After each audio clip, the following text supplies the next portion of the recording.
Each series has its own original plot, which always surprises and interests the audience. Because they know how to capture us in the whirlpool of events and in the web of the most incredible intertwining of the fates of the characters from the very first minutes. Thanks to the series, man every night can rest his soul, distract from the bustle, relax, so they enjoy the love of a large number of people. Indeed, the series has a lot of advantages. And while watching it, you can find out what the characters are striving for, what pushes them to commit certain actions, and what their emotions are caused by this or that action. The answers to these questions will be given by the upcoming episode, which many viewers are eagerly waiting for. However, the writers themselves are also looking forward to the episode's release, to see the feedback and to see if most viewers like their idea and implementation. The upcoming premiere has a high expectation rating, and the creators have already announced the exact date of the release of the new episode.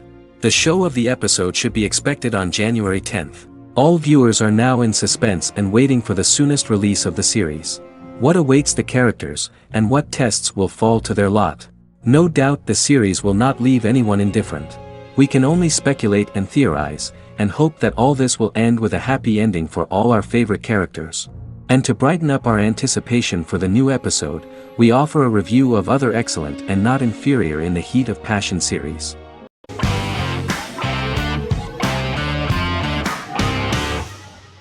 The Good Doctor is an American medical drama television series based on the 2013 South Korean series of the same name. Actor Daniel Dae Kim, world famous for his role in the TV series Lost, noticed the original series and bought the rights for his production company. He began adapting the series and, in 2015, eventually shopped it to CBS Television Studios. CBS decided against creating a pilot. Because Kim felt so strongly about the series, he bought back the rights from CBS. Eventually, Sony Pictures Television and Kim worked out a deal and brought on David Shore, creator of the Fox medical drama house, to develop the series.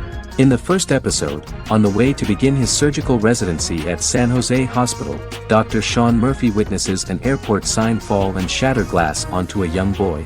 With his unique ability to visualize the internal body and using improvised methods and tools, Sean is able to stabilize the boy. In a hospital board meeting, Dr. Aaron Glassman, president of the hospital, tries to convince the board to hire Sean, despite his autism. Throughout the episode, flashbacks were shown, revealing the picture of Sean's childhood and his motivation for becoming a doctor.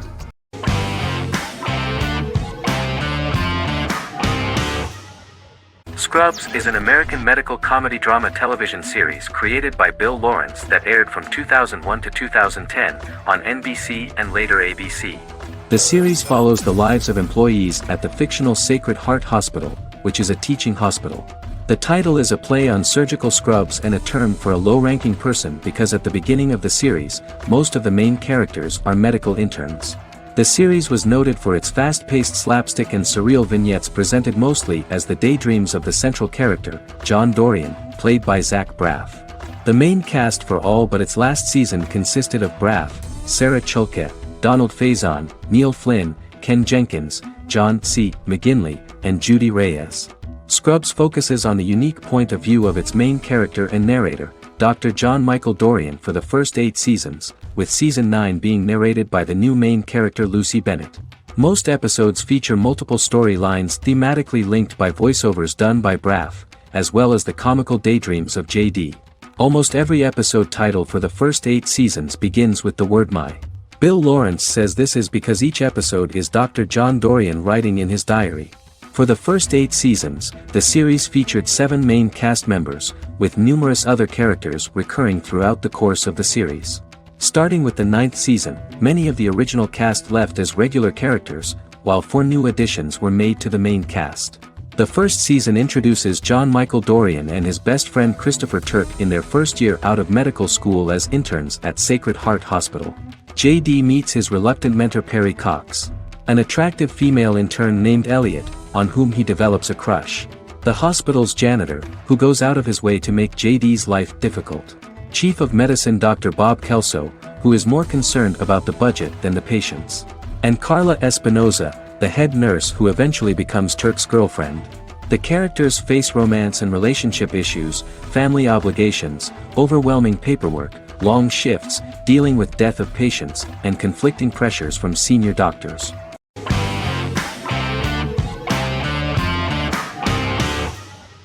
Establishment: Osman is a Turkish historical drama television series. It is a sequel to the popular multi-episode show Risen Ertugrul, which gained fans around the world and was one of the highest-rated shows in Turkey. The actors of the series underwent special training for 9 months. They learned how to ride a horse, wield a sword, practice swordplay, shoot an arrow, and learn martial choreography. Their military training took place in mountainous and forested areas, where they built their fortifications, sought water and prepared food. Audiences loved the beautiful sets, which look authentic, and the detailed costumes, which give a fairly accurate representation of the historical era. The story of the founder of the state, who became part of national legends, cannot turn out neutral. It will be fiery and memorable. For Turkish viewers, there is nothing unnatural about this, but for those who watched the series in other countries it may seem a bit strange. The series focuses on the life of Osman, the founder of the Ottoman Empire. The TV show includes Osman Ghazi's internal and external struggles and how he establishes and controls the Ottoman Empire. It portrays his struggles against Byzantium and the Mongol Ilkhanate and how he was able to secure independence from the Sultanate of Rum to establish a sovereign state that would stand up to the Byzantine and Mongol empires and would honor the Turks. The character of Osman faces many enemies and traitors in his quest, and the show illustrates how he was able to overcome these obstacles and fulfill his mission with the help of his loyal companions, family, and friends.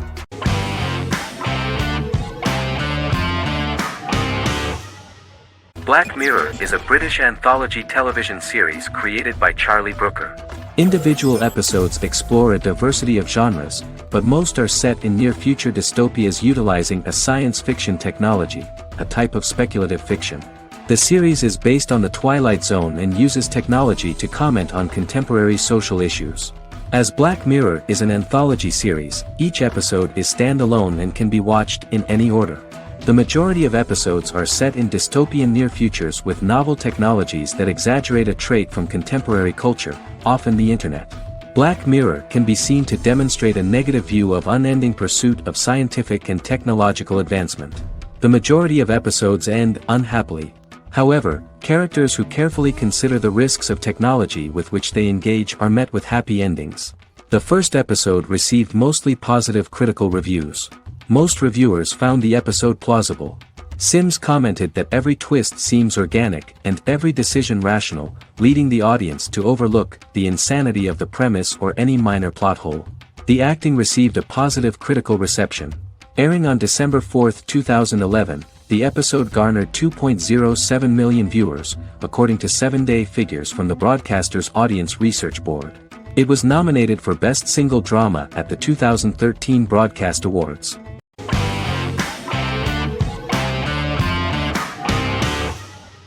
Peaky Blinders is a British crime drama television series created by Stephen Knight. Set in Birmingham, England, it follows the exploits of the Peaky Blinders gang in the direct aftermath of the First World War. The fictional gang is loosely based on a real urban youth gang of the same name who were active in the city from the 1880s to the 1910s. The 5th series premiered on BBC One. Netflix, under a deal with Weinstein Company and Endemol, acquired the rights to release the show in the United States and around the world. Peaky Blinders was created by Stephen Knight, directed by Otto Bathurst, and produced by Katie Swindon. The series was filmed in Birmingham, Bradford, Dudley, Leeds, Liverpool, and Port Sunlight. The show has been particularly celebrated for its stylish cinematography and charismatic performances, as well as for casting an eye over a part of England and English history rarely explored on television. Historians have been divided over whether bringing characters and events from other decades into a 1920s story undermines claims to historical accuracy, or whether working-class life in the period is nevertheless depicted in a truthful and resonant way. Peaky Blinders is an epic centered on a crime family of mixed Irish Catholic and Romani origins based in Birmingham, England, starting in 1919, several months after the end of the First World War in November 1918. It centers on the Peaky Blinders street gang and their ambitious, cunning crime boss Tommy Shelby. The gang comes to the attention of Major Chester Campbell, a detective chief inspector in the Royal Irish Constabulary sent over by Winston Churchill from Belfast.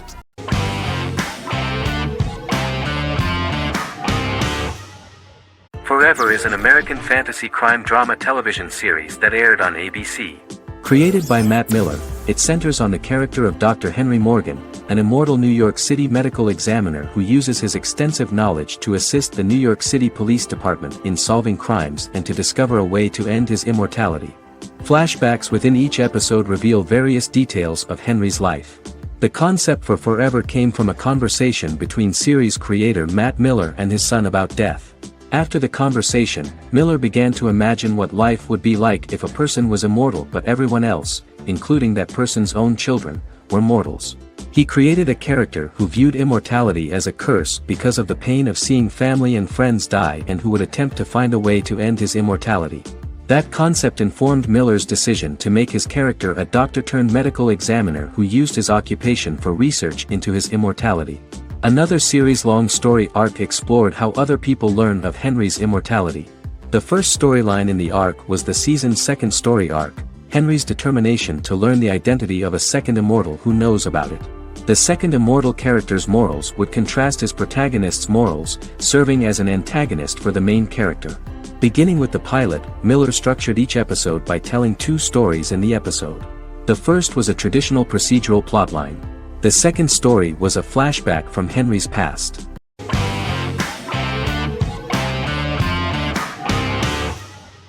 Once Upon a Time is an American fantasy adventure drama television series that aired for 7 seasons on ABC from October 23, 2011 to May 18, 2018.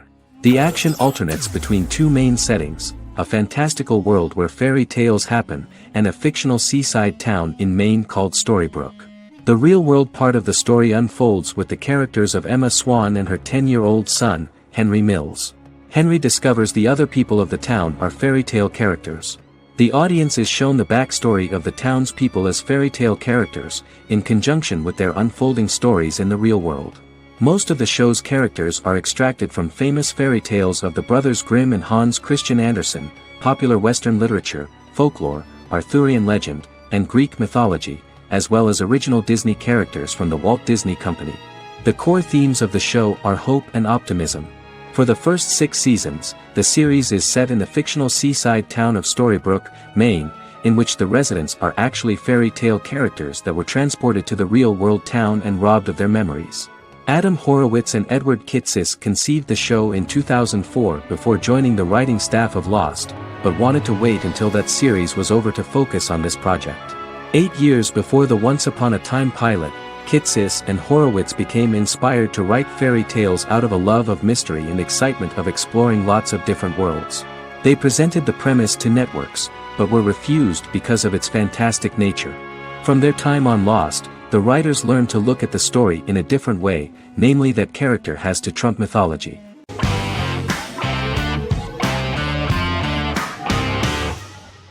Magnificent Century is a Turkish historical fiction television series. It is based on the life of Ottoman Sultan Süleyman the Magnificent, the longest reigning sultan of the Ottoman Empire, and his wife Hürrem Sultan, a slave girl who became the first Ottoman Haseki Sultan. It also shines the light on the era known as the Sultanate of Women. The show generated controversy and complaints from some viewers, for what they referred to as a disrespectful, indecent and hedonistic portrayal of the historical sultan. Turkey's Radio and Television Supreme Council claimed they had received over 70,000 complaints about the show and warned Show TV to publicly apologize for wrongly exposing the privacy of a historical person. The Prime Minister Recep Tayyip Erdogan condemned the show as an effort to show our history in a negative light to the younger generations. An MP for the governing Justice and Development Party, Oktay Saral, went further, threatening to outlaw the misrepresentation of historical figures. The series is popular in many countries around the world. In Greece, the series has become quite popular for people of all socio-economic backgrounds and ages. Many Greek viewers enjoyed the visuals and oriental decorations present in the show, as well as the cultural proximity and historical ties between the two countries. It has become so popular that Bishop Anthimos of Thessaloniki and the Golden Dawn Party condemned the show and urged Greeks not to watch it. In the Republic of North Macedonia, Turkish series have become so popular that the Macedonian parliament has moved to ban Turkish soaps to reduce the Turkish impact on Macedonian society. Turkish series will gradually be removed and replaced by national programs, according to a 2012 bill.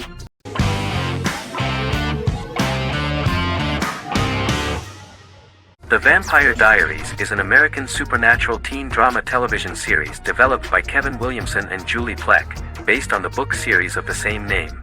The series premiered on September 10, 2009, and concluded on March 10, 2017, having aired 171 episodes over 8 seasons. The series is set in the fictional town of Mystic Falls, Virginia, a town charged with supernatural history.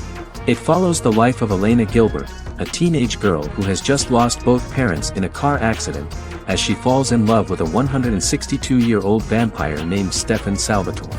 Their relationship becomes increasingly complicated as Stefan's mysterious older brother Damon Salvatore returns, with a plan to bring back their past love Catherine Pierce, a vampire who looks exactly like Elena. Although Damon initially harbors a grudge against his brother for forcing him to become a vampire, he later reconciles with Stefan and falls in love with Elena, creating a love triangle among the three. Both brothers attempt to protect Elena as they face various villains and threats to their town, including Catherine. The brothers' history and the town's mythology are revealed through flashbacks as the series goes on. The Vampire Diaries initially received mixed reviews, which through the course of the show, improved significantly. Many TV critics felt the series improved with each episode. Sarah Hughes of The Independent says The Vampire Diaries turns into a well-crafted, interestingly developed series despite a mediocre opening episode.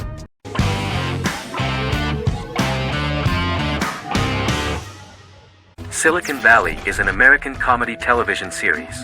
The series, a parody of Silicon Valley culture, focuses on Richard Hendricks, a programmer who founds a startup company called Pied Piper, and chronicles his struggles trying to maintain his company while facing competition from larger entities. Silicon Valley has received critical acclaim since its airing, with praise for its writing and humor. The show has been nominated for numerous accolades, including 5 consecutive Primetime Emmy Award nominations for Outstanding Comedy Series. The first episode introduces the viewer to an interesting plot.